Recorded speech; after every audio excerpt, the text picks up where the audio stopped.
জামাতের কর্মীরা বাড়ি বাড়ি যে আমাদের মা বোনদের, আমাদের ভাইদের বোঝানোর চেষ্টা করছেন জামাতে ভোট দিলে, দাড়িপাল্লায় ভোট দিলে বেহেশতে যাওয়া যাবে, বেহেশতের টিকিট দেবেন।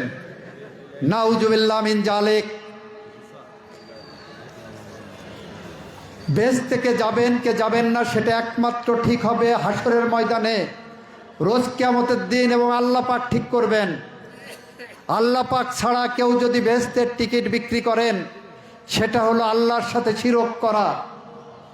আল্লাহর সাথে যারা শিরক করবেন তারা কাফের, মুনাফেক, তাদের জায়গা সবার আগে দোজখে হবে বলে আমরা বিশ্বাস রাখি। সুতরাং যারা আপনাদের কাছে বেহেশতের টিকিট বিক্রি করতে আসবেন তারা তো সতর্ক হবেনই, আপনার আশেপাশে সবাইকে সতর্ক করবেন। এই কারণে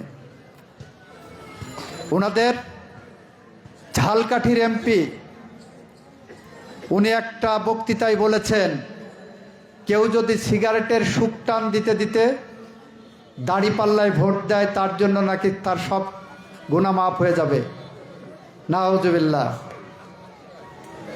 আপনারা যারা ইসলাম ধর্মে বিশ্বাস করেন, ইসলাম ধর্মের নামে যারা এই অপপ্রচার চালাচ্ছেন সেই কুলাঙ্গারদেরকে বয়কট করুন, প্রতিহত করুন। ঘরে ঘরে বলে দিন এটা ইসলামের নামে কলঙ্ক। এ ধরনের ইসলাম নিয়ে প্রতারণা করতে যারা আসছে তাদের বিরুদ্ধে প্রতারকের কাঠগড়ায় দাঁড় করান।